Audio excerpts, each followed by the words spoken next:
जय सिया राम दोस्तों, आप सभी लोगों का बहुत बहुत स्वागत है हमारे यूट्यूब चैनल प्रीटी कॉर्नर में। मार्गशीर्ष माह की शुक्ल पक्ष की एकादशी को मोक्षदा एकादशी कहते हैं। हर माह में 2 एकादशी और साल में 24 एकादशी आती हैं और अगर अधिक मास हो जाए तो 26 एकादशी हो जाती हैं। सभी 26 की 26 एकादशियों के अपने अलग महत्व हैं और अपनी अलग विशेषता है। और आज की इस वीडियो में मैं आप लोगों को मोक्षदा एकादशी की कथा सुनाऊंगी, उसका महत्व बताऊंगी। महाभारत के युद्ध में भगवान श्री कृष्ण ने आज के दिन ही अर्जुन को गीता का उपदेश दिया था। इसीलिए इस एकादशी के दिन को गीता जयंती भी कहा जाता है और उसी रूप में इसे मनाया भी जाता है। और आज के दिन भगवान श्री कृष्ण के दामोदर रूप की पूजा की जाती है। इसकी पूजा विधि आपको मेरे चैनल पे मिल जाएगी। आप व्रत किस दिन कर सकते हैं, पारण का शुभ मुहूर्त क्या रहेगा, मैंने डिटेल में वीडियो में बताया है। लिंक मैं डिस्क्रिप्शन बॉक्स में डाल दूंगी। तो चलिए कथा को शुरू कर लेते हैं। जब आप पूजा कर लेंगे उसके बाद आप हाथ में कुछ दाने ले लीजिएगा, फूल ले लीजिएगा और फिर उसके बाद हम कथा सुनेंगे। और मैं आपको फिर से बता दूं, मैं अपनी हर वीडियो में बताती हूँ कि जब भी आप कोई कथा सुनना शुरू करते हैं तो प्लीज़ अगर कोई ज़रूरी काम ना हो या कोई ज़रूरी बात ना हो तो आप कथा को आधे में मत छोड़िएगा, उससे दोष लगता है। हो सके तो कथा को पूरा ही सुन के उठें, नहीं तो आप शुरुआत ही ना करें। तो चलिए अब मैं आपको कथा सुना देती हूँ। मोक्षदा एकादशी व्रत कथा। युधिष्ठिर बोले, हे भगवान, मार्गशीर्ष मास के शुक्ल पक्ष में जो एकादशी होती है उसका नाम क्या है, कौन सी विधि है तथा उसमें किस देवता का पूजन किया जाता है। स्वामी यह सब यथार्थ रूप से बताइए। श्री कृष्ण ने कहा, हे राजन, आपने अत्यंत उत्तम प्रश्न किया है। आप ध्यानपूर्वक सुनिए। मार्गशीर्ष मास के शुक्ल पक्ष की एकादशी को मोक्षदा एकादशी कहा जाता है, जो सब पापों का नाश करने वाली है। राजन, उस दिन यत्नपूर्वक तुलसी की मंजरी तथा धूप दीप से भगवान का पूजन करना चाहिए। पूरे विधि विधान से दशमी और एकादशी के नियमों का पालन करना चाहिए। मोक्षदा एकादशी बड़े बड़े पापों का नाश करने वाली है। उस दिन रात्रि में मेरी प्रसन्नता के लिए नृत्य, गीत और स्तुति के द्वारा जागरण करना चाहिए। जिसके पितर पापवंश नीच योनि में पड़े हों, वे इसका पुण्य दान करने से मोक्ष को प्राप्त हो जाते हैं। प्राचीन गोकुल नगर में वैशामक नाम का एक राजा राज्य करता था। इसके राज्य में चारों वेदों के ज्ञाता ब्राह्मण रहते थे। रात्रि को एक दिन स्वप्न में राजा ने अपने पिता को नरक में पड़े देखा। उसको बड़ा आश्चर्य हुआ। प्रातःकाल होते ही वह ब्राह्मणों के सामने अपनी सारी स्वप्न कथा कहने लगा कि हे ब्राह्मणों, रात्रि में स्वप्न में मैंने अपने पिता को नरक में पड़ा देखा। उन्होंने मुझसे कहा कि हे पुत्र, मैं नरक भोग रहा हूँ, मेरी यहाँ से मुक्ति कराओ। अब मैं क्या करूँ, कहाँ जाऊँ? उस दुख के कारण मेरा शरीर तप रहा है।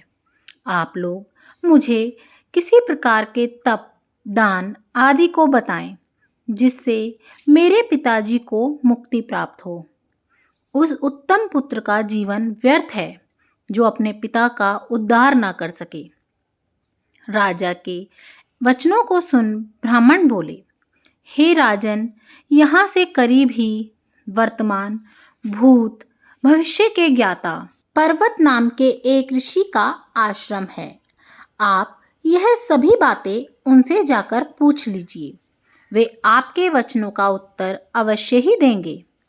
राजा ऐसा सुनकर मुनि के आश्रम पर गए। उस समय चारों वेदों के ज्ञाता पर्वत मुनि दूसरे ब्राह्मणों के साथ बैठे थे। राजा ने जाकर उनको प्रणाम किया। पर्वत मुनि ने उनसे कुशल मंगल पूछा। तब राजा बोले, हे देवर्षि, आपकी कृपा से मेरे राज्य में सब कुशल है, परंतु मेरे मन में अशांति रहती है, उसका कुछ उपाय कीजिए। ऐसा सुनकर पर्वत मुनि ने एक मुहूर्त के लिए अपने नेत्र बंद किए और भूत भविष्य को विचारने लगे। फिर बोले, हे राजन, मैंने योग बल के द्वारा तुम्हारे पिता के समस्त कुकर्मों का ज्ञान प्राप्त कर लिया है। उन्होंने पूर्व जन्म में कामातुर होकर सौत के कहने पर एक स्त्री को ऋतुदान मांगने पर भी नहीं दिया। उसी पाप कर्म के फल से तुम्हारे पिता को नरक में जाना पड़ा है। तब राजा बोले, हे भगवान, मेरे पिताजी का उद्धार हेतु आप कोई उपाय बतलाएं। तभी पर्वत मुनि बोले, हे राजन, मार्गशीर्ष माह के शुक्ल पक्ष में जो एकादशी होती है, उस एकादशी को आप उपवास करें और उसके पुण्य का संकल्प अपने पिता को छोड़ दें। उस एकादशी के पुण्य के प्रभाव से अवश्य ही आपके पिता की मुक्ति होगी। मुनि के वचनों को सुनकर राजा अपने महल को आया और कुटुंब सहित मोक्षदा एकादशी का उपवास किया। उस उपवास के पुण्य को राजा ने अपने पिता को संकल्प छोड़ दिया। उस पुण्य के प्रभाव से राजा के पिता को मुक्ति मिली और स्वर्ग में जाते हुए अपने पुत्र से बोला, हे पुत्र, तेरा कल्याण हो। यह कहकर वह स्वर्ग को चला गया। मार्गशीर्ष माह के शुक्ल पक्ष की मोक्षदा एकादशी का जो व्रत करते हैं, उनके समस्त पाप नष्ट हो जाते हैं और अंत में स्वर्ग लोक को जाते हैं। इस व्रत से बढ़कर मोक्ष देने वाला दूसरा कोई भी व्रत नहीं है। जो इस प्रकार कल्याणमयी मोक्षदा एकादशी का व्रत करता है, उसके पाप नष्ट हो जाते हैं और मरने के बाद वह मोक्ष प्राप्त कर लेता है। वह मोक्ष देने वाली मोक्षदा एकादशी मनुष्य के लिए समस्त कामनाओं को पूर्ण करने वाली है। इस महात्म्य के पढ़ने और सुनने से वाजपेयी यज्ञ का फल मिलता है। इसी प्रकार से हमारी मोक्षदा एकादशी की कथा संपूर्ण होती है। जय श्री हरि। आपको ये वीडियो कैसी लगी मुझे कमेंट करके ज़रूर बताइएगा, और अगर अच्छी लगी हो तो कमेंट बॉक्स में जय सिया राम लिखना बिल्कुल भी मत भूलिएगा। इसी तरह से और एकादशियों की सभी कथाएं आपको मेरे चैनल पे मिल जाएंगी, और भी हिंदू धर्म से रिलेटेड सभी पाठ पूजाओं की कथाओं की वीडियो आपको मेरे चैनल पर मिल जाएगी। उन सबको भी ज़रूर देखिएगा, ज़्यादा से ज़्यादा शेयर कीजिएगा ताकि किसी के काम आ सके। लाइक और शेयर करना तो बिल्कुल भी मत भूलिएगा। देखने के लिए बहुत बहुत धन्यवाद। जय सिया राम।